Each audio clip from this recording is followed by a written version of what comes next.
Hello and welcome to our Retire Early lifestyle. Let's just get started right away with the information you're waiting for. Number one, yes, we know very well that incomes have not kept up with inflation of the day. We get that more than most people. That's why we chose to buy a cheap old fixer house rather than go into debt to buy a home. The USA has different options for people, and so to just sit around and complain, that is not the solution. Home prices are grossly inflated, and anyone buying a home right now with the kind of prices we're seeing is a terrible idea. When your income is lagging behind the times, you have to do something about it. And I'm not talking about getting a second job either, unless that's what you really want to do.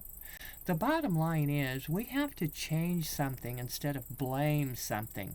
We're focusing just a little bit too much on what we don't have, and what we need to focus on is how can we fix it.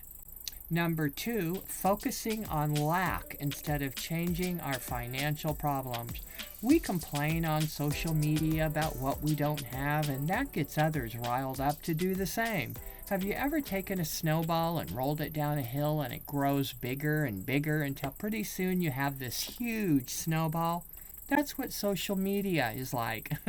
All it takes is one or two whiners for everyone else to say, hey, yeah, I'm barely making it here too on my paycheck each week. I think I'll whine and complain too. Pretty soon, all you have is a bunch of people complaining on social media about how expensive everything is and they can't eke out a living anymore. Excuse me, but most Americans are not poor. They simply do not want to change their standard of living. This is why some Americans move abroad for a lower cost of living. Good luck with that. You're going to need it for all the sacrifices you'll be making. Did you know that 70% of Americans are middle-class folks and they spend money like drunken sailors? That's right. Now we get it. Single moms with children on a lower middle-class income may really be struggling, and we feel for that family, but we do not know anyone like that personally, and if we did, we'd show them a few things or two about how to be more industrious with their cost of living budget. And that runs into our next reason Americans feel poor, and this vicious cycle continues. Number three, many Americans want to live beyond their financial means. This stems from the fear of lack and the fear of losing our standard of living, and is exactly what puts us in debt. Our income level stays the same, but housing, insurance, food prices, etc. just keep going up. What can we do about it? Learn to be frugal and industrious comes to mind. Focus on ways you can stretch your money without losing your lifestyle. And there are so many ways. So this begs the question, are we trying to keep up with our personal financial means or trying to keep up with those Joneses again? You need to be honest with yourself. For an example, and these are just example figures I'm using to make this point. If you make $49,000 a year, why are you buying a $300,000 home for? Wouldn't it make more sense to buy a livable fixer around $100K or less and restore it little by little whenever you have some extra time and cash? Live within your means. That's what that is. This would keep your mortgage payment around $800, which is more doable than a $3,000 mortgage for a $300,000 home, which would clearly take most of your monthly income, right? So then back to the question, are you struggling financially to keep a pretense, or are you actually wanting to buy a home for your family? Because I got to tell you, there are thousands of homes under $100K located in almost every U.S. state, okay? And you would be wise to stay within your own financial means when buying a home because it will be much easier for you to manage. On another note, if your city or town does not have fixers under $100,000 and you make just under $50K, you're in the wrong city. Perhaps it's time to move to a lower cost city. Do something about your situation and help yourself become financially independent and content. There are thousands of ways to become frugal and industrious without really losing any comforts. It's all about taking hold of your life and focusing on what you can do to make your life more fulfilling and abundant, not what you can't do. Number 4, many Americans don't want to be frugal. We have a lot to say about this. Are you ready for this one? Here goes. Many Americans have an aversion to just hearing the word frugal. Some Americans, not all, think they have this persona or status they must uphold at all costs. This attitude stems from not yet having a firm hold on our confidence level so we can make the needed changes for our financial situation in life. We sort of use the credit card as a crutch. We would rather hold up our status and buy things beyond our financial means than changing something to lower our expenditures, which just means being frugal, folks. Do you get what I'm saying here? It's really simple. Society in America behaves as if it's okay to go into debt. Almost everyone does it, don't they? That's strange to us because debt causes so many troubles and chaos in the home. We're not facing reality of our financial difficulties when we go into debt. The credit cards are like taking aspirin for a headache. It makes life bearable for that month, but the next month, there we are, more in debt than the month before. It's a vicious cycle I'm talking about.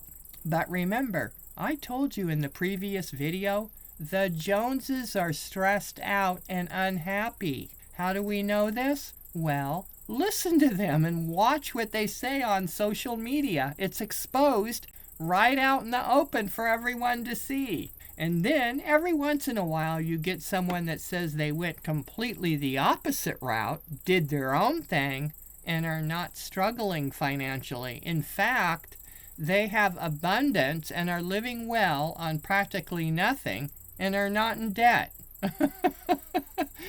So what are they doing differently than the Joneses? Number 1, they don't have a poor mindset, and 2, they don't have a status to uphold to appear to have something. They stay out of debt, or at the very least have very low debt payments. They absolutely do not buy homes out of their price range, which would be according to their income levels. They consider all of their options and find ways to make their cost of living lower without sacrificing comforts. This is all very familiar to us, but here again, most Americans are in debt, 90% of them in fact, with various types of debt such as mortgages, student loans, and credit card debt. Unfortunately, the more debt we accumulate, the harder it will be to make ends meet. Debt is a killer of our financial lifestyle, okay? And if we do not do anything about it, it becomes a vicious cycle. What we really want and really need to do is to stabilize our lifestyle to our income level. That means living within our means. Where is this coming from? Well, we practice what we preach, but we didn't invent these principles. They come from ancient wisdom, which states the borrower is a slave to the lender. So how do we move forward? Well, you have to make a list of all the things you spend money on daily, weekly, monthly. Your ideal budget would be not to spend more than what you're bringing in. People don't realize small expenditures can sink ships because they add up. As long as we keep using those credit cards as a crutch to get rid of that headache, the harder and harder it will be to make ends meet. It's a vicious cycle. These are just examples that I'm going to tell you, but here we go. That daily Starbucks coffee habit, or that monthly salon hairdo, or weekly pedicure or manicure, is not necessary to real happiness. You wouldn't believe all the little things people spend money on each month that add up to hundreds and hundreds of dollars. Give it a go. Make your list and see what you don't really need to spend money on daily, weekly, and monthly. No one needs Starbucks for happiness, or do they? We give too much credence on these expensive activities as the primary means for fulfillment in our lives. It's part of that status we think we must defend at all costs. We're not used to enjoying the simple things in life, relaxing and enjoying the moment with a cup of our own home-brewed coffee. And this brings me to the next reason people are poor in America. Number 6. Some Americans think they have no time to be frugal. But time is money, and your money saved is your time. Get it? If you have time to go get pedicures and go out to lunch, you certainly have time to be frugal. Frugalness doesn't necessarily take that much time as it does skill. The skill is learning to not going without something, but replacing that something that costs too much or that would be a burden to you financially with something else. The skill of not allowing your emotions to dictate how you're going to live. That little Joneses in our head pulls us into making the wrong financial choices for our lives. That's usually going into debt. Why are we listening to that? Because to do our own thing and not listen to the little Joneses in our head takes skill. You have the skill, you're just not appropriating it. It's looking at all your options and figuring out which way to do something that would work best for your situation. This takes skill. Money should not be used as a means to an end and thinking that end is what brings contentment.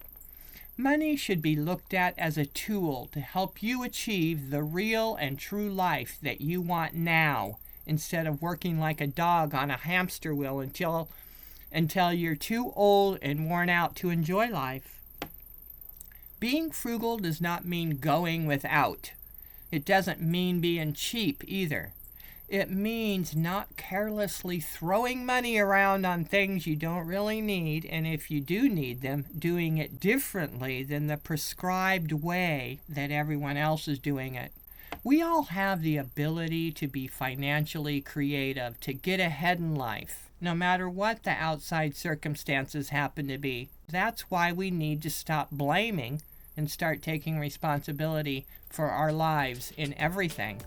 Number 7, lacking confidence to start a microenterprise. We all lack confidence in something we have never done before. Remember the first time you got behind the wheel of a car? Remember that first job interview? Remember how you felt before you moved to a foreign country? Remember the first anything you ever did in life? How nervous and scared or panicky or intimidated you were? We are all apprehensive and intimidated because we lacked confidence the first time we did something. How do we gain confidence in something? By getting out there and doing it the best we know how. But of course, it's never without studying, learning, and knowing how to do it on paper first. We just need to tell ourselves that we can do anything we set our mind to, and you will succeed because successful people do things they want to do and enjoy. Number 8, think you need money to start that small micro business of your own. Some micro businesses might need a small amount of money to get you started, such as if you need to buy a software program or maybe some tools or a guidebook. But most micro businesses don't need money to get you off the ground. For example, when we were in Cuenca, we met an expat that prepared her own baked goods like cupcakes, chocolate chip cookies for the expats. The small bakery business that she did from her home only cost her about $10 to buy the ingredients and bake her first couple dozen cookies and to start selling to the public, and it went off like hotcakes, pun intended. Why did her small business do so well? Because she baked things that were not in the local bakeries in Cuenca, and she made them the way Americans like them, and the locals like the baked goods too, so she was doing really well. Her microenterprise is a perfect example of what a microenterprise is. It's small enough that she only has to work 4 hours a day, and she still has her lifestyle. She doesn't have any employees, and she already loved to bake, and she's happy to do it. Perfecto! Number 9, poor mindset or the Joneses status. They're both the same thing. This is a biggie because it is everything we have talked about so far all rolled into one. Who really cares what other people are doing anyway? We Americans want that status validation just a bit too much when we can't seem to give up keeping up those appearances. If that were not true, why are so many people struggling to make ends meet and are living in big houses and driving big expensive cars? It's over the top and it's causing their own financial ruin. That is the reality, folks. Remember that British comedy show, Keeping Up Appearances? It's really sort of like that. And most of the time, the wife would try so hard to appear wealthy, and almost every time she'd fall flat on her face, sometimes literally, and her husband was always so forgiving of her, faults and all. That's why I like the show. It's really funny. If you haven't seen it, you should give it a whirl. Number 10, taking financial gurus' advice like it's written in stone. How many financial gurus are there on the internet selling you the secrets to getting rich? There are so many that I had to stop counting. Not saying that a few of them don't have some practical points, but they really don't care about you. They're selling you a financial success package that sounds good until it doesn't. This is where money stops being a tool to help us achieve the lifestyle we want now, but instead becomes a means to getting rich. The end is always being rich with millions or billions of dollars, thinking that's where happiness is. Oh well, we have a lot to say about that, but that'll have to be another video. These gurus sell you a program showing you how to achieve financial success, and yet they're making their money off of gullible people buying their program. We really think that we are our best financial guru because we can do it our way and spend what we want to get started, and we can do what fits our lifestyle, not someone else's lifestyle. True contentment in life comes from becoming who you really want to be, not what someone else wants to tell you to be. Does that make sense? The truth is, earning money, spending money, no matter how much you have, does not define your success. Success is believing in yourself and becoming the man or woman you were meant to be. That is where true contentment comes from, and therefore you are successful once you reach contentment level. Contentment in life is success. Don't let anyone tell you otherwise. We hope we encouraged you today. Thanks for watching. Take care and bye-bye.